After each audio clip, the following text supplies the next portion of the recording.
¿cómo están? Les queremos dar la bienvenida una vez más a nuestro canal Cantú Vlogs. Yo soy Ana Patti. Yo soy Ana Cristina. Yo soy Ana. El día de hoy les tenemos un tema titulado Películas que se inspiraron en hechos reales. Sí, como si estas cosas pasaran. Vamos a tocar películas de terror, de misterio y pues todo este bonito género.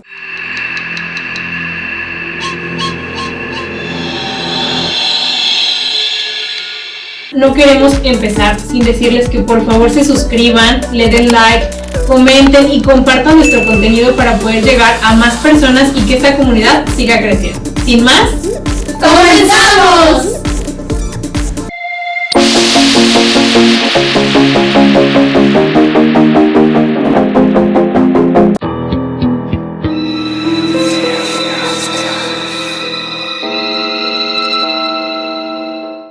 Bueno, pues voy a iniciar contándoles la película que yo seleccioné. Es una película que la verdad es que no es reciente. Es una película que data de 1977, o sea, algo viejita. La película se llama Trampa Mortal.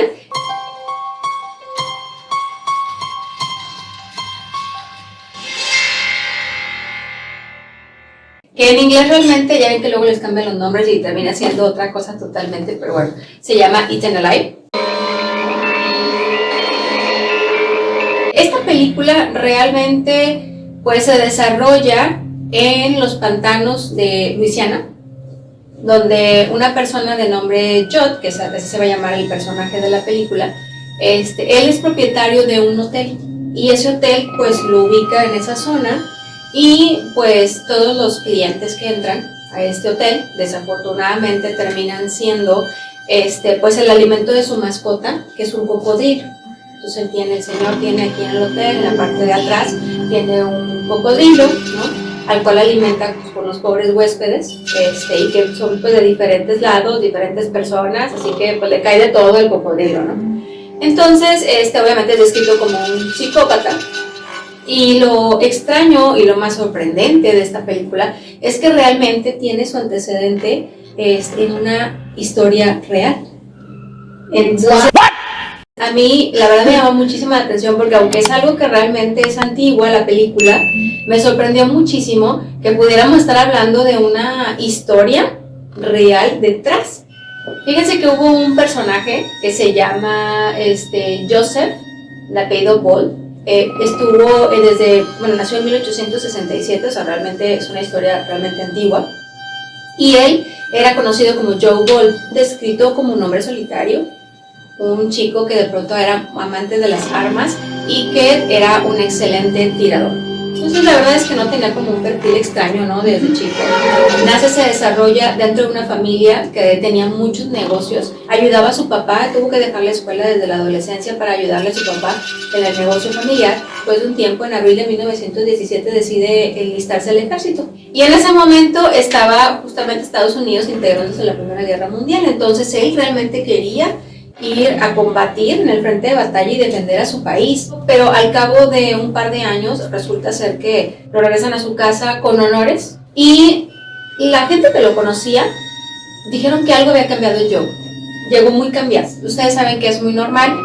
Un tío de Joe, que después daba como una explicación al respecto y hablaba un poco de él, después de ya muchas entrevistas, y decía que pues se enfrentan a cuestiones, a traumas y muchas veces sin asesoramiento psicológico adecuado, pues lo que ocurre es que terminan pues cargando con estos problemas pues en realidad de su muerte, ¿no? Que finalmente era como habían regresado todo lo que han pasado, lo que han sufrido, pues realmente las personas cambian. Claro, todo lo que se enfrentan. Exactamente, entonces vuelve a apoyar a su papá en el negocio. Sin embargo ya se metía en muchos problemas, andaba en cosas fraudulentas y justo en 1933 con dinero mal habido, digamos, decide montar un bar. En este bar, pues en primer lugar, la gente que acudía eran descritas pues como delincuentes, ¿no? Gente, mujeres de la vida galante, gente pues que le gustaba pasarse de copas, gente alcohólica. Entonces, pues la verdad es que eso hacía que los propios lugareños no quisieran estar cerca del local. Lo que empieza a ocurrir es que la gente empezó a hablar de un show que montaba en la parte trasera. colocó una piscina con 5 caimanes. Y entonces resulta ser que a medianoche, en pleno show, digamos, la gente pagaba por ver cómo los caimanes pues devoraban a gatos, perros y zarigüeyas vivas, ¿no? Entonces la gente que iba a The Sociable Inn pues prácticamente iba para 3 cosas. Uno, pues emborracharse, ¿no? Arrojar animales vivos a los caimanes y ver el espectáculo completo. Exactamente, y pagaban por él, lo disfrutaban y la gente aplaudía, mientras entonces había un destazadero en la piscina. Pasado el tiempo, Joe se enamora, mejor dicho, porque empezó a trabajar con una camarera del local, de su bar, que la vamos a llamar Winnie Mae Goddard. Ella, pues, se enamoró perdidamente de Joe. Entonces, pues, sale Dolores Woodward, ¿no? Él también era muy enamoradizo, entonces sale a escena. En ese momento, Cell sintió el verdadero terror. Minnie sale embarazada. Y ahí se genera un problema porque Minnie lo primero que hace es ir y decirle que si no deja a Dolores, que ella le va a ir a decir a la policía todo lo que sabe que se monta y se maneja en el bar. Él pues la convence de ir a un paseo muy bonito, ¿verdad?, a la playa. Y en la playa se dice, porque esa es una versión de la historia, se dice que él pues realmente le da un tiro en la cabeza y entonces la asesina, porque obviamente no podía dejar que fuera la policía. Y un año después de que esto ocurre, resulta ser que se casa con Dolores Woodward. Sigue con Dolores tiene un accidente de tránsito y entonces resulta ser que pierde el brazo izquierdo. Pero los lugareños decían que no, que realmente el brazo lo había perdido porque uno de los caimanes se lo había arrancado. O sea, ahí se empieza como a abrir la historia un poco, porque hay gente que dice, no, realmente pues fue parte de un asesinato y esto realmente fue un accidente, en el caso del brazo de Dolores. Entonces aparece una tercera en discordia, Hazel Brown, también, bueno, una camarera, muy jovencita, igual que Minnie. De hecho, Minnie tenía 25 años, ella tenía 21, y entonces tiene el mismo destino que Minnie. Resulta ser asesinada por Joe Ball, porque en una de sus borracheras le confiesa lo que le hizo a Minnie. Entonces ella decide huir antes de que ella termine igual y pues obviamente sabía demasiado y entonces la termina asesinando. Y según la historia, una de las versiones dicen que la asesina en el granero de la hermana de Joe y que la mete dentro de un barril de hierro y ahí la deja. Los lugareños realmente dicen que esto no ocurrió así, que tanto Minnie como Hazel fueron arrojadas a la piscina donde tenían los caimanes y que ellas murieron así, o sea que fue la forma de deshacerse de los cuerpos. De una forma o la otra, la verdad es que pues la historia es espeluznante. Dicen que no solamente fueron 2 víctimas, que fueron más, pero por lo menos la policía abre la investigación debido a que la familia de Minnie levanta la mano al año desaparecida ella y entonces él es investigado y es encontrado culpable por lo menos de esos 2 asesinatos. O sea, fuera como lo haya consumado, realmente sí, entonces llegan por él. Él sabe que de pronto pues está metido en problemas, pide regresar a su bar, cerrarlo, tomarse su última cerveza y la policía le dice que sí. Regresa, sin embargo va rumbo a la caja registradora, saca una pistola y se suicida.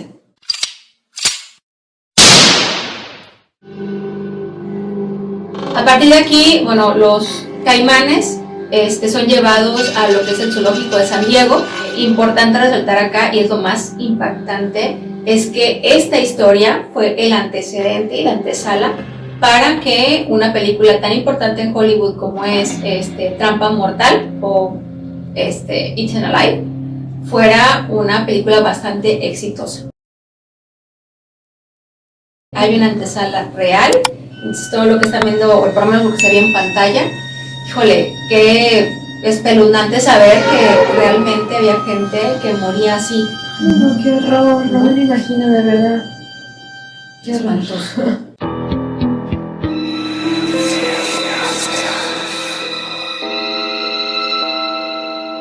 Yo les voy a hablar de una película que creo que es muy icónica en su género, llamada El silencio de los inocentes.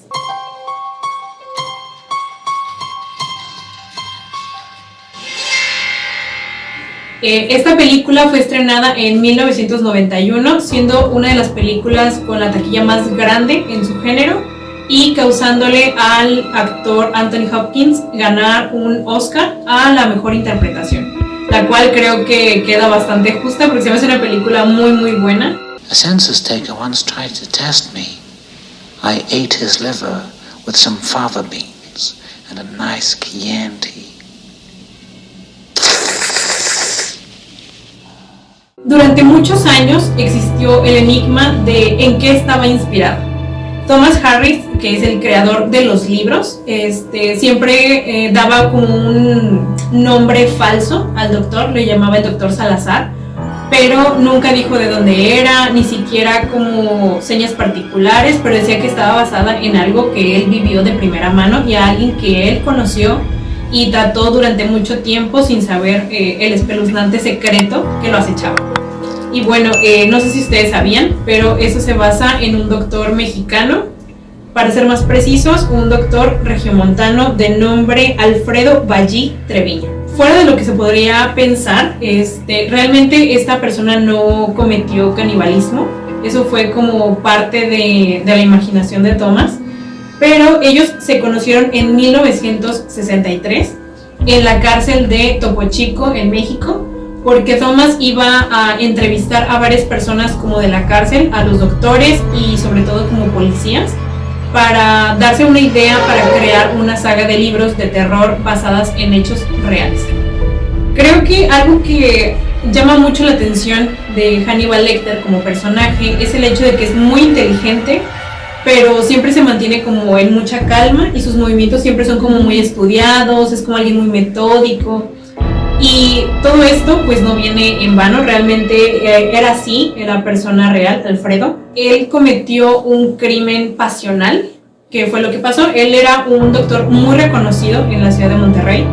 Él estudió medicina y posteriormente hizo diplomados en psiquiatría. Era descrito como una persona muy inteligente, muy metódica y sobre todo muy propio al hablar. Pero se dice que durante sus consultas él siempre era muy buen doctor y aparte era una persona muy cercana a sus pacientes. Siempre procuraba darles las medicinas que ellos no pudieran adquirir, ya que sus papás eran dueños de una farmacia muy famosa en Monterrey. Básicamente Alfredo mató a su novio por un crimen totalmente pasional. Él pues era gay. Y era escondidas porque ni siquiera su familia se había enterado como de este hecho, y dicen que realmente la riña comenzó por una cuestión de dinero. Posteriormente Alfredo se enteraría de que este chico le estaba poniendo el cuerno con otra persona y que le estaba pidiendo dinero prestado para irse con esta otra persona a vivir a otro lugar. Obviamente esto lo hizo pues salir de sus casillas, las cosas empezaron a salir de control y Alfredo dice que él se dio cuenta que este chico lo quería asesinar a él, puesto que traía un bisturí en la mano, la cual él le arrebató y posteriormente pues pasó a quitarle la vida con él mismo. Y dice que él no estaba obviamente orgulloso de lo que hizo, pero que recuerda perfectamente que en ese momento su preocupación ni siquiera era que no lo fueran a culpar, sino que fueran a culpar a su familia y se viera manchada la reputación de la misma. ¿Qué fue lo que hizo Alfredo? Tomó el cuerpo de esta persona y lo cortó, y dicen que los cortes eran tan exactos y tan particulares que lo pudo meter en una caja de cartón y la fue y la enterró en un lugar llamado La Noria, que es en un rancho ubicado en Guadalupe, Nuevo León, y hubiese quedado impune de no haber sido por una vaca, básicamente. Él descubrió la caja, que se pusieron como a rascar, y pues el dueño del rancho se le hizo extraño porque las vacas se iban muchos kilómetros como hacia donde ellas usualmente no estaban, y se le hacía raro este comportamiento hasta que eventualmente pues el dueño fue a buscar y se dio cuenta de la caja. ¿Y cuál fue su sorpresa? Que al abrirla pues era un cuerpo ya en descomposición. Y obviamente esto pues abrió una carpeta de investigación. Posteriormente la familia del chico asesinado pues dio como por reportado a esta persona de que había desaparecido, y fue ahí donde se dieron cuenta de que era esta persona. Algo muy curioso en este caso es que Alfredo fue el último hombre en México condenado a la pena de muerte, la cual realmente no cumplió. Fue porque pues su familia era pues de peso en en Nuevo León, y básicamente lo cambiaron por una condena perpetua, que después se cambió a una condena de 30 años y por buen comportamiento solo cumplió 20. Él genuinamente nunca supo que pues Thomas se había inspirado en su caso para crear a Hannibal Lecter. Sin embargo, él decía que no veía la película porque le recordaba un suceso que pues para él marcó toda su vida y que él solo esperaba que la justicia divina hiciera su trabajo y que Dios lo perdonara. Él, después de salir de la cárcel, pues ya era una persona pues mayor, pero siguió dando consultas hasta el último día de su vida. De hecho, él falleció en su cama recostado. Y él decía a todos sus pacientes que él trataba de ser una buena persona, que él sabía que había cometido un error, que no estaba orgulloso de lo mismo. Otra cosa curiosa, se dice que la única persona que sabía que estaba inspirado genuinamente en esta persona, en Alfredo, pues era Anthony Hopkins, el cual pues pidió un permiso especial a la cárcel de Topo Chico para poder interpretar con más exactitud los movimientos de Alfredo Treviño.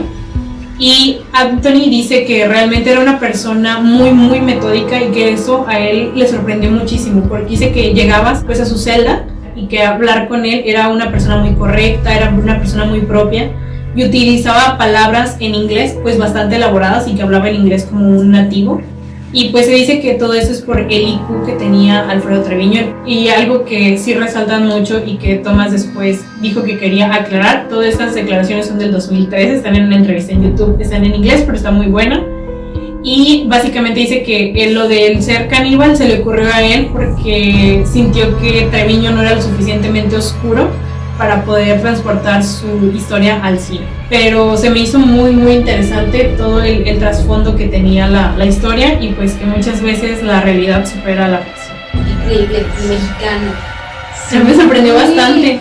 O sea, de todos los lugares, wow. Estoy de verdad que en shock. Y totalmente de acuerdo, no era tan oscuro como para una película. Sí, ¿no? O sea, porque al final hay como que entre que cometió un error, Claro. pero podrías alegar que fue como en defensa propia, porque sabía que le iba a hacer daño. Claro. Aún así cometió un asesinato, ¿no? Sí. Entonces como que le agregaron el toque de canibalismo. Exactamente, me hicieron una... Y un villano todo lo que daba, ¿no? Claro.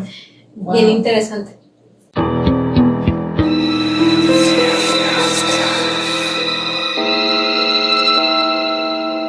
Ahora toca mi turno y yo les voy a platicar de la verdadera historia que se inspiró para la realización de la película La Huérfana.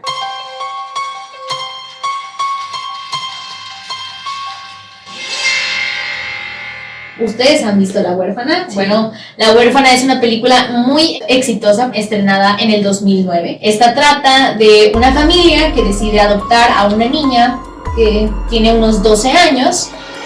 Pero pues empiezas a ver toda la situación de la niña, cómo empieza a comportarse y empiezas a ver que es una mujer de 33 años que empieza a tener ciertas conductas pues muy crueles con los niños y empieza a manipular toda la situación en la familia. Pues esta historia es real, ocurrió en Kurim, República Checa, en el año 2007. La protagonista de esta historia, que pues es real, es una mujer llamada Bárbara Slorkova, que tenía una enfermedad y estaba pues diagnosticada con hipopituitarismo. ¿Qué dijo?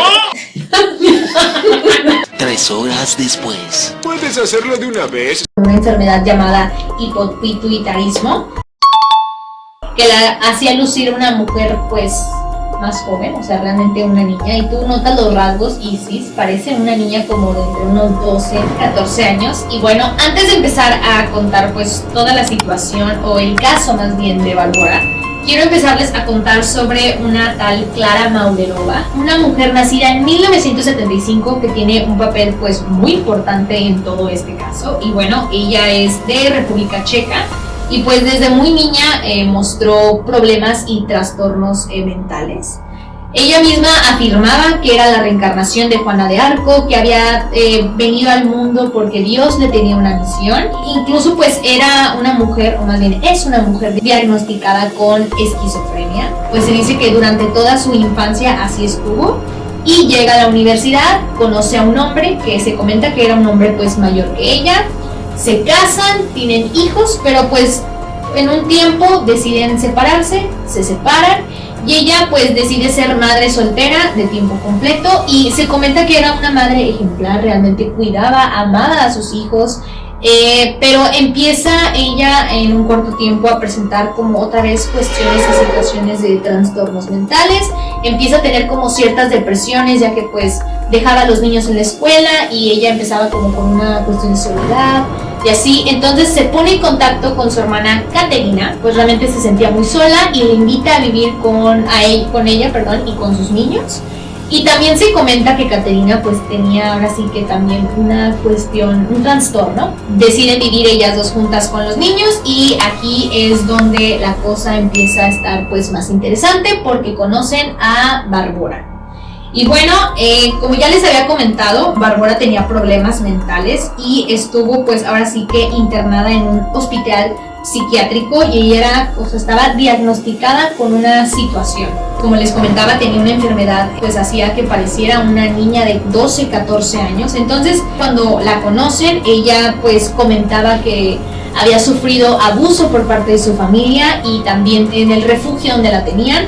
Ellas pues se compadecen demasiado de Bárbara, deciden adoptarla y aquí es donde todo se sale de control. Pues realmente Bárbara es una persona, les puedo decir que muy inteligente. Sabía manipularlas a ellas y a toda, pues ahora sí que la situación en la casa, al igual que a los niños. Primero influye en ellas y las como introduce en un culto que ahora sí que fomentaba lo que era la promiscuidad y el maltrato infantil.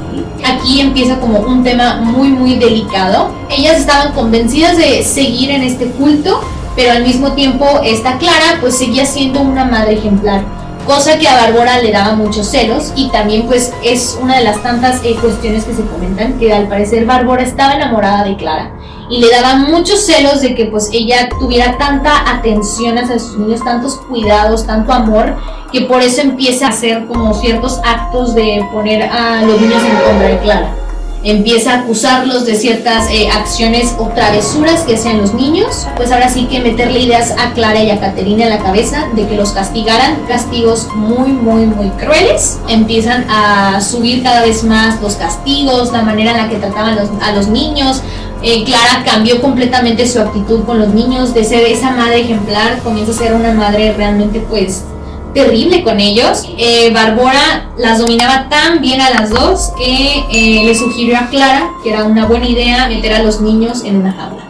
Las dos hermanas pues como les digo aceptan y la jaula deciden instalarla en el sótano. La manera en la que vivieron los niños es terrible. Se dice que los niños estaban pues completamente desnudos, sufrían quemaduras, los golpeaban, les aventaban cosas, no les daban de comer, se reían de ellos, los electrocutaban. Pues ahora sí que Clara estaba dispuesta a hacer todo esto con tal de no perder a Bárbara, porque en ese momento pues se volvió en su adoración y la cuidaba. Fue durante un año como tenían a los niños en esta terrible situación. Un día a Bárbara se le ocurrió pues la idea de que ¿por qué no engordar a los niños y pues cortarles alguna extremidad? Y de hecho dicen que Bárbara era pues amante del cuento Hansel y Gretel, entonces por eso ahí ella se le ocurrió esa idea y las hermanas pues claro, aceptan. O sea, realmente aterrador porque primero comienzan con el más pequeño, lo comienzan a engordar, le cortan una extremidad y ustedes ya se han de imaginar la terrible escena.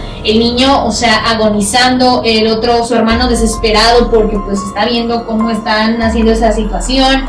Ellas solamente se ríen y pues Bárbara las convence de que cometan canibalismo. Sí, así como lo vieron, cometen canibalismo, se comen esa extremidad y tiempo después hacen lo mismo con el otro niño. Ya era una situación muy terrible y delicada en este caso. Llega pues un milagro para los niños. Resulta que una vecina pues tiene un bebé y decide comprar como una cámara. Para eso los niños pues en el momento que estaban enjaulados y en el sótano, Bárbara pues tenía una cámara.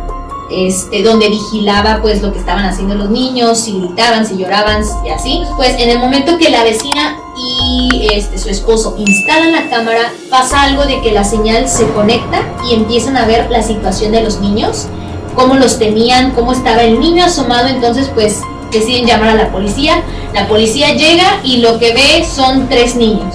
Ven a 2 niños pues ahora sí que en una situación terrible, desnudos, y a una niña golpeada llorando. Y pues bueno, la policía decide llevarse a Clara y a Caterina porque pues son ahora sí que las culpables, y tratan también pues de consolar a la niña. Esta niña se hacía llamar Anika, pero pues realmente no era Anika, era Bárbara. Es camaleónica, entonces pues supo ahora sí que cómo mover la situación para también convencer a la policía de que ella también era una niña afectada y que estaba también sufriendo al igual que los niños. Se llevan a los niños al hospital, los atienden. Lamentablemente un niño pierde la vida porque ya estaba en situación muy delicada, pues su caso y todo su cuerpo. La policía, al momento de que están checando y analizando toda la situación y el caso, se dan cuenta que la niña desaparece. Bárbara huye. Pasa un tiempo, un matrimonio decide adoptar a un niño llamado Adam. Esto ocurre en Noruega. Las características de este niño, bueno, era un niño gordito, con pelo corto, que tenía más o menos unos 14 años. A este niño deciden darle un hogar, que lo más importante, una familia, estuviera pues ahora sí que bien. Y un día Adam iba pues rumbo a la escuela y un policía decide interrogarlo y se lo lleva. La familia pues obviamente se altera y dicen ¿qué pasó? ¿Por qué se llevan a Adam? Y el policía pues hablan con ellos y le dicen que realmente no es Adam. Y bueno, se dan cuenta que no era Adam, era Bárbara.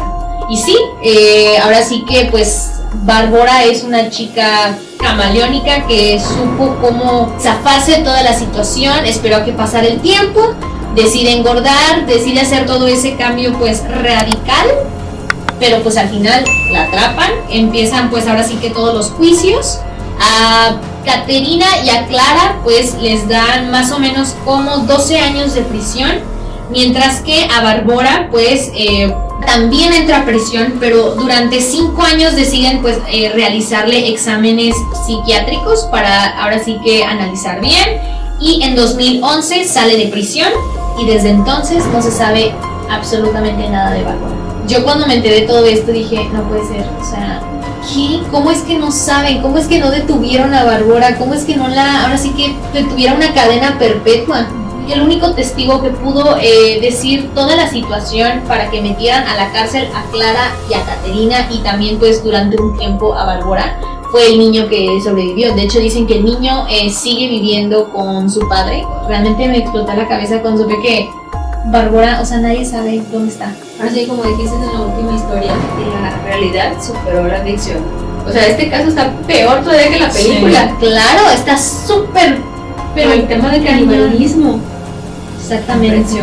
Claro, la película es muy muy buena, sí, pero o sea, jamás llegan a ese grado. O sea, la niña era malcriada, tenía pues ahora sí que sus conductas, era manipuladora, cómo trataba a la niña, pero jamás en ningún momento hace lo que hizo la verdadera señora Bárbara. Al final era una asesina. Sí. Claro. Y más retorcido que cómo cambia, o sea, la forma de manipular a la mamá que era ejemplar, y la convierte en otra cosa.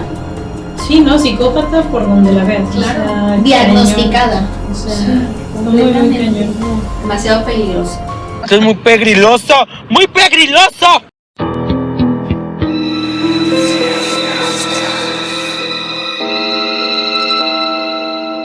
Y esto fue todo por el video de hoy. Esperamos que les haya gustado muchísimo. Valió la pena. Sí. Tengamos otro. Y sobre todo las historias reales que sirvieron de base y antecedente para inspirar cada una de ellas. Y bueno, no nos queremos despedir, sin antes pedirles que por favor se suscriban, que nos den like y también que compartan nuestro video para que esta comunidad siga creciendo. Esto fue Cantú Vlogs y nos vemos. Bye.